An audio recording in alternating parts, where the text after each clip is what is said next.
नमस्कार, मैं हूं अर्जिता मिश्रा। आप देख रहे हैं सी न्यूज़ भारत। वक्त हो चुका है न्यूज़ बुलेटिन का। जानते हैं फिलहाल की न्यूज़ बुलेटिन पर।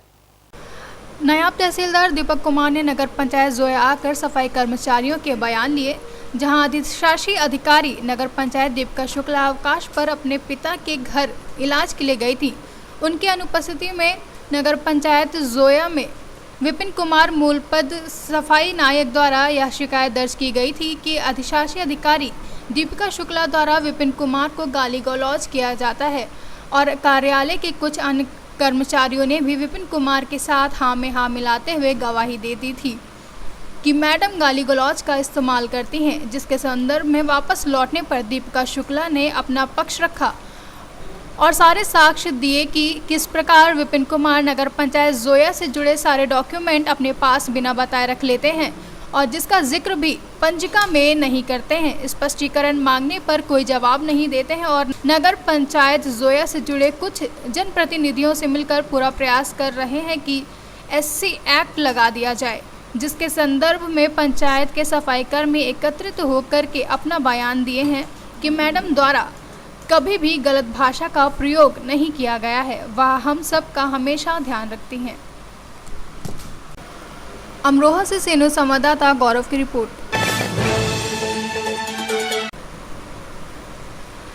कोरोना जैसी वैश्विक महामारी ने अभी अपना बोरिया बिस्तरा समेटा भी नहीं था कि बहराइच जिले में डेंगू ने दस्तक दे दी है, जिसके चलते बहराइच जिले में 15 बच्चों की डेंगू जांच कराई गई, जिसमें से 3 बच्चे डेंगू पॉजिटिव पाए गए हैं।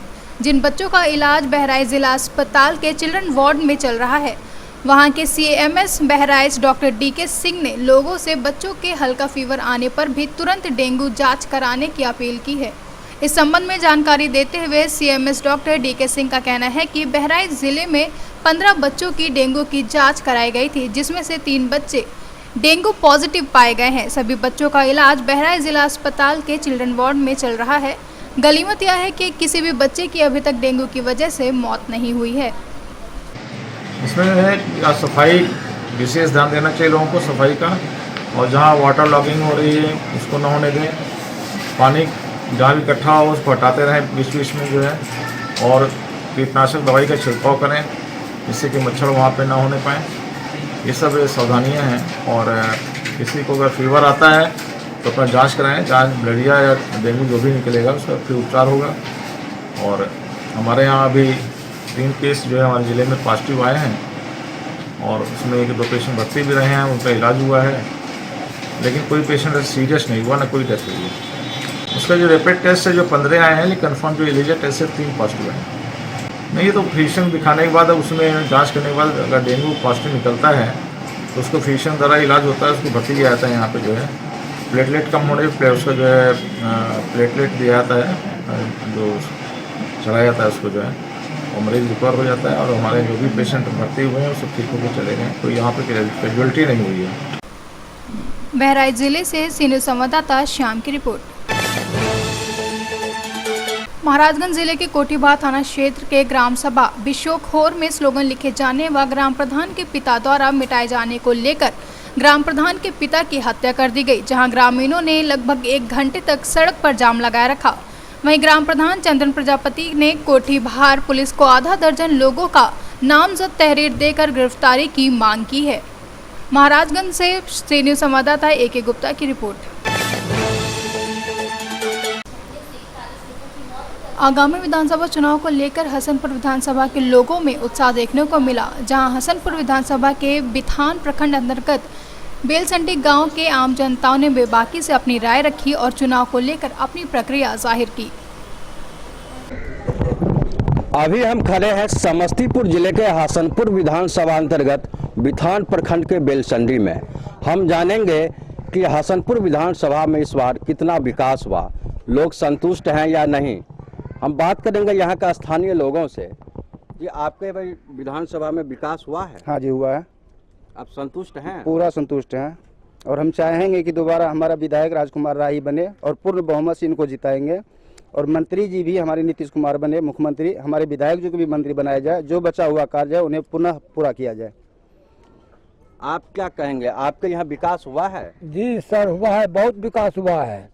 जिस साल से विधायक बने हैं उस साल से विकास का बिछा दिए हैं विकास का काम। अच्छा, कई लोग ऐसे बोल रहे हैं कि विधायक जी से भेंट भी नहीं हो पाता है, कभी मुलाकात नहीं हो नहीं पाता। सर, विधायक जी सबसे अपना मोहल्ला में घूम घूम कर, जब पटना से आते हैं तो अपना क्षेत्र में घूम घूम कर सबसे भेंट करते हैं। कई लोग ऐसे भी बोले हैं कि कभी घर से नहीं निकलते हैं, गाड़ी से भी नहीं उतरते हैं। जी नहीं। आप लोग कभी जाते हैं तो मुलाकात होती है? हाँ होती है मुलाकात। कोई समस्या लेके जाते हैं तो वो निदान करते हैं? वो तत्पर एकदम लगे रहते हैं समस्या के लिए। इस बार तो कई लोगों का नाम आ रहा है सामने कि इस बार का विधानसभा चुनाव कई लोग लड़ेंगे, तो क्या आपको क्या लगता है कि किनको वोट देना आपके लिए सही रहेगा? हमें तो जदयू का वोट देना है, तीर छाप को सर। क्या नाम हो आपका? हरे राम यादव। आप क्या कहेंगे? हम यही कहना चाहेंगे कि हमारा विधायक जी पूर्ण रूप से जीत के जाए और मंत्री बने, जो कि हम लोगों को बाढ़ पीड़ित क्षेत्र है, यानी कि विकास तो बहुत हुआ है और कुछ बचल है, वो हमारे यानी कि विधायक जी जो है मंत्री बनेंगे तो उस चीज़ को। इस बार के बाढ़ के समय में आप लोग बाढ़ एरिया में पड़ते हैं, तो बाढ़ के समय में विधायक जी आए थे कभी देखने के लिए? जी हाँ, बराबर आए थे, यानी कम से कम तो 4-5 बार आए थे। क्या समय हम लोगों को देखभाल जो जहाँ है, जो चीज़ वितरण करना है वो वितरण किए और हाल समाचार लेते रहे। और 6-6 हज़ार रुपये भी हर और 6-6 हज़ार रुपया भी दिलवाए हर एक व्यक्ति को। कभी सुख दुख में जाते हैं तो वो बात करते हैं? जी हाँ, उन सब में करते हैं। हाँ, उन सब में बहुत यानी कि ये हैं, लोकेलिटी बहुत ये हैं, आम पब्लिक से जुड़ल रहते हैं। क्या नाम हो आपका? मनोज कुमार मुखिया। हसनपुर जिले से सीनियर संवाददाता गौतम कुमार की रिपोर्ट।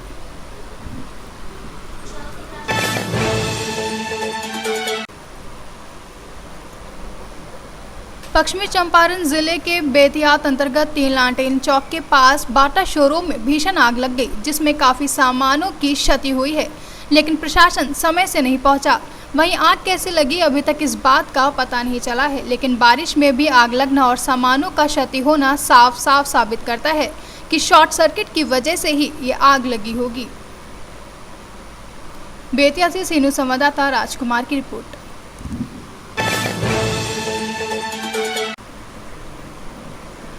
सोनबरसा राजस्थानी थाना क्षेत्र के चिल्लारी में बेलगामा अपराधियों ने पडरिया गांव निवासी गोपाल शर्मा के साथ जमकर मारपीट की, जिससे गुस्साए लोगों ने आलमनगर माली और काशनगर मुख्य मार्ग फतेहपुर के समीप सड़क जाम कर घंटों यातायात बाधित कर दिया, जिससे काशनगर ओपी प्रभारी रूपचंद्र यूरोव और मुख्य प्रतिनिधि दिनेश राम ने समझाने बुझाने पर जाम हटाकर पुनः यातायात चालू किया। वहीं प्रातः जानकारी के मुताबिक सोनबरसा राज प्रखंड क्षेत्र के पडरिया पंचायत के पडरिया गांव निवासी गोपाल शर्मा ने सोनबरसा राज प्रधान प्रभारी को दिए आवेदन में बताया कि बीते बुधवार की शाम करीब 5 बजे शाम को सामाजिक पंचायत से पंच बद्री यादव अपनी मोटरसाइकिल से उन्हें चिल्लारी पहुंचाकर वापस अपने घर आ रहे थे। उसी दौरान मैना नदी के किनारे सड़क पर गांव के ही अजय यादव, शंकर यादव और रमेश यादव ने उनका हेलमेट उतार कर जाति सूचक गालियां देना शुरू कर दी और लाठी डंडों से पीटना शुरू कर दिया। बता दें, अजय यादव कुख्यात बदमाश है जो हमेशा 3-4 बाहरी बदमाशों के साथ घूमा करता है।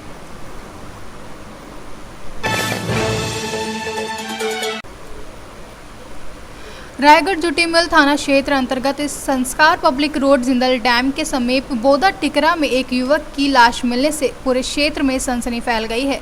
जहां स्थानीय निवासियों द्वारा लाश मिलने की सूचना जुटमिल थाने में दी गई। वहीं मिली जानकारी के अनुसार मृतक का नाम नरेश कुमार बताया जा रहा है, जो कि विवाहित है। मृतक कल शाम से ही अपने घर से बाहर गया हुआ था। उसके परिजन रात भर आसपास और रिश्तेदारों के यहाँ ढूंढते रहे, मगर उसका कुछ भी पता नहीं चला। वहीं अचानक आज सुबह उसके जिंदल डैम के समीप लाश मिलने से जहां आसपास के क्षेत्र में सनसनी मची हुई है, वहीं मृतक के परिवार को भी गहरा सदमा लगा है। प्रथम दृश्य से ही मामला हत्या का प्रतीत हो रहा है। वहीं आरोपियों द्वारा मृतक के चेहरे को बुरी तरह से क्षति पहुंचाया गया है। रायगढ़ से सी न्यूज़ संवाददाता शिवलास खूंटे की रिपोर्ट।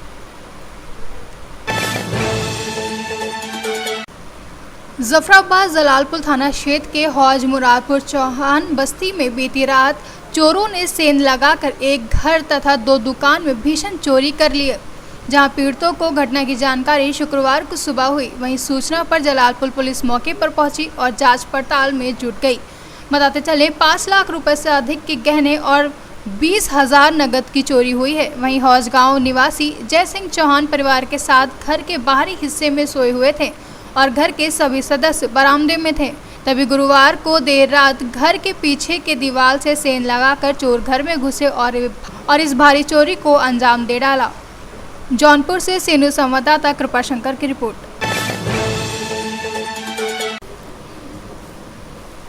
मऊ जिला के अंतर्गत रतनपुरा दरमियान ग्राम पंचायत गाढ़ा में घनघोर बरसात से दर्जनों व्यक्ति घर से बेघर हो गए हैं, जहां जल जमाव के दुष्परिणाम से कई लोग परेशान हैं। वहीं गांव के दर्जनों लोग इकट्ठा होकर आपदा का निंदा कर सरकार के नियमों पर आक्रोशित दिखाई दे रहे हैं। क्या हुआ है रात में जो बारिश हुआ रहा था? रात में जो बारिश हुआ उसमें हम लोग 2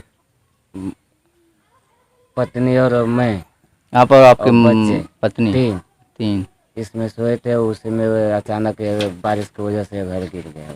कोई घायल हुआ का? और तो घायल होने को तो 3 जन घायल हुए। 3 जन घायल हो गए। हाँ।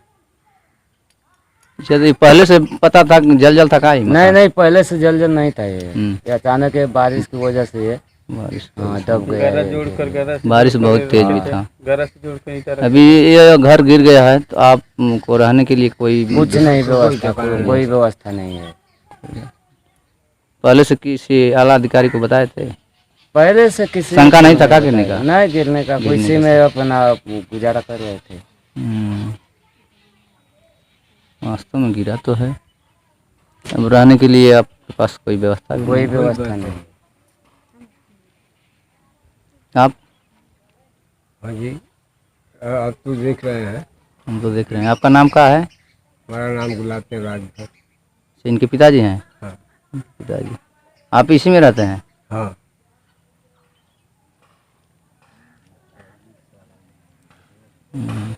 घाव लगा है क्या? हाँ तो घाव अंदरूनी घाव है। अंदरूनी घाव है। हाँ तो बाबू इधर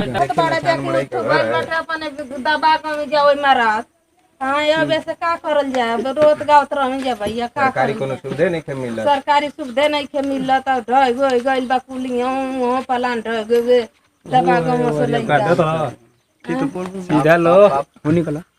आपका नाम? हमारा नाम श्री राम ना है।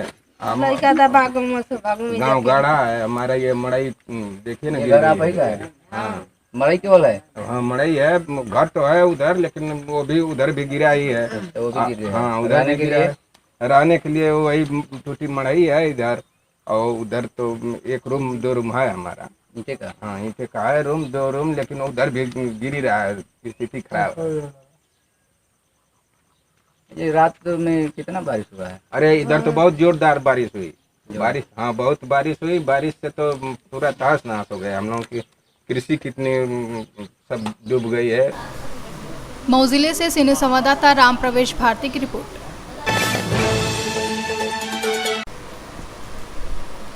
हसनपुर प्रखंड के मुकेश चौधरी ने मिसाल पेश की है, जहां सच्ची लगन और परिश्रम के बल पर कम समय में हसनपुर में व्यापार में अपना नाम रोशन किया।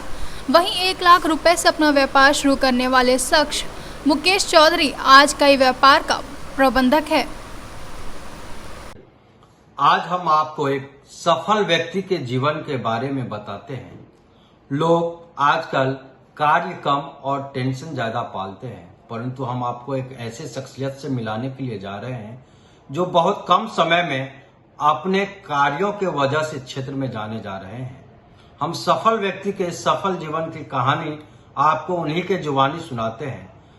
हम बात करेंगे समस्तीपुर जिले के हसनपुर के मुकेश कुमार चौधरी के, जो बहुत ही कम समय में एक सफल व्यापारी बने हैं।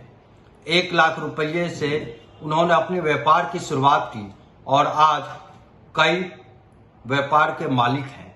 हम बात करेंगे उन्हीं से कि आखिर किस तरह की परेशानियों का सामना करना पड़ा उनको और आज वो एक सफल व्यक्ति कैसे बने, ताकि हमारे देखने वाले युवा दर्शक को भी इनसे कुछ सीख मिले। हम बात करेंगे उन्हीं से। सर, सी न्यूज में आपका स्वागत है। धन्यवाद। सबसे पहले मैं सी न्यूज का तहे दिल से धन्यवाद करना चाहूँगा कि आज ये मेरा इंटरव्यू लेने का जो आप लोग को श्रेय मिला है, इसके लिए मैं बहुत बहुत आभारी हूँ। और सक्सेस का जहाँ तक बात है, बिजनेस में मैं बहुत ही नीचे से अपना कार्य को करना चालू किया और काफ़ी ईमानदारी पूर्वक जो है सो आगे जो भी काम छोटा बड़ा करते गया। उसके बाद सबसे बड़ा चीज़ है सक्सेस हमको इस चीज़ से मिला जो हम काफ़ी दिनों से सोच रहे थे। हसनपुर में जो पिछड़ा हुआ जगह है, एक पिछड़ा हुआ जगह के नाम से यहाँ का जाना है हसनपुर। मतलब हम लोग जब डिस्ट्रिक्ट अपने जाते थे तो कहता हसनपुर आपका घर है। हसनपुर में तो कुछ है ही नहीं, सिर्फ ऐसे ही 4-5 दुकान है। तो मुझे उस दिन बहुत ही ये महसूस हुआ जो हम जिस जगह से मेरा बॉर्न हुआ, जन्म हुआ, उस जगह को इतना पिछड़ा हुआ माना जा रहा है। मैं उसी दिन प्रतिज्ञा किया हसनपुर को मैं इस मुकाम तक ले जाऊंगा जो राजधानी में रहने वाले भी आदमी आएंगे तो कहेंगे हाँ, मैंने सबसे पहला मेरा सोचा मैं वहाँ पे एक अच्छा रहने का जगह होटल बनवाऊं। तो मैंने सोचा, उसको बनवाया। आज मेरा कहना है डिस्ट्रिक्ट में जो भी होटल हो, अगर उसके अनुपात मेरा होटल में आप आए और रुके तो अगर वैसा फील ना हो तो बताइएगा। उसके बाद मैंने सोचा थोड़ा एक शोरूम बनाया जाए, अच्छा शोरूम। यहाँ पे मैं देखता था शोरूम तो है लेकिन जैसा शोरूम होना चाहिए यहाँ पे, जिस हिसाब से हम लोग जिला में जाते हैं तो कस्टमर लॉन्च होना चाहिए, हर सुविधा होना चाहिए, तकनीकी सुविधा होना चाहिए, मैकेनिक अच्छा होना चाहिए, अच्छा सर्विस मिलना चाहिए। तो मैंने इसका भी काफ़ी ध्यान दिया और इसको रिसर्च करके बहुत सारे शोरूम को देख के मैंने हसनपुर में शोरूम खोला। तो यहाँ के लोगों से भी काफ़ी फीडबैक मिला जो अच्छा है और काफ़ी प्रसन्न भी हुए जिस तरह से मुझे लोगों का सपोर्ट मिला। खास करके यहाँ का सब लोगों का सपोर्ट मुझे ज्यादा मिला। हम ये जानना चाहेंगे कि आप अपने व्यापार की शुरुआत कैसे किए? हम अपने व्यापार को शुरुआत देखिए बोर्ड 97 में मैंने दिया था Hasanpur new India sugar mill से। उस टाइम में मेरे पापा का तबीयत खराब हो गया था, वही बिजनेस संभालते थे हमारा। तो वो दिल्ली इलाज के लिए चले गए, तो वो मुझे समस्तीपुर में पढ़ता था, वो यहाँ से बुला लिया। तो पापा मेरा 6 महीना तक हसनपुर में नहीं रहे। 6 महीना मैंने उनका बिजनेस को संभाला। तो पापा के फिर ठीक हो जाने के बाद मैं पढ़ाई के लिए आगे जाना चाहा। तो जो मेरे कस्टमर थे 6 महीना मुझसे इतना उनको लगाव हो गया, वो लोग खुद बोले नहीं इनको बिजनेस में ही रहने दीजिए, पढ़ाई क्या करके करेंगे। तो मैंने साथ साथ पढ़ाई भी किया और फिर बिजनेस में आ गया। बिजनेस में फिर धीरे धीरे जहाँ भी पापा भेजते थे वहाँ जाते थे। तो वहाँ के फिर वहाँ से जो पार्टी से हम लोग मिलते थे उनको भी काफ़ी अच्छा लगता था मिलके। उसके बाद कस्टमर से भी अच्छा बिहेव रहा। बस ऐसे ही। कितने पूंजी से लगभग शुरुआत की हुई है? हम 97 में समथिंग 1 लाख रुपया से शुरुआत किया था। और आज आपका कई प्रोडक्ट है? हाँ, तो प्रोडक्ट है तो बस पापा का आशीर्वाद है, पूर्वज का, जो हमने ईमानदारी पूर्वक किया। सब जो भी है टैक्स सब चीज़ आज हमारे पास है। हम ऐसा नहीं है, भारत सरकार को भी अच्छा रिटर्न फाइल करते हैं। जीएसटी में भी आज हम असिस्टेंट कमिश्नर मुझे डायरेक्ट कॉल करते हैं। हर जगह हम टैक्स पे करके और इतना डेवलप किया। और सबसे ज़्यादा सपोर्ट जो मेरा सहयोगी है, मतलब मेरा जो स्टाफ है, वो भी काफ़ी सपोर्ट करते हैं। और हम एकदम भाईचारा के हिसाब से कोई भी बिजनेस करते हैं। ऐसा नहीं है मेरा स्टाफ है तो हम उसको ऐसे करके बर्ताव का स्टाफ है। मैं भाईचारा के हिसाब से सबसे बात करता हूँ। आजकल के युवाओं को क्या कहेंगे? वो अगर थोड़ा सा स्लिप कर जाता है तो वो मायूस हो जाता है, उसके लिए क्या कहेंगे? देखिए, हम आजकल के युवा को ये कहना चाहेंगे, जीतने वाला कोई अलग काम नहीं करता है, हर काम अलग ढंग से करता है, इसलिए वो जीतता है। हसनपुर से सीनू संवाददाता गौतम कुमार सिंह की रिपोर्ट। अभी के लिए न्यूज़ बुलेटिन में बस इतना ही। देश दुनिया की तमाम खबरों के लिए बने रहिए सी न्यूज़ भारत के साथ। हर खबर आपके साथ, आपके हाथ।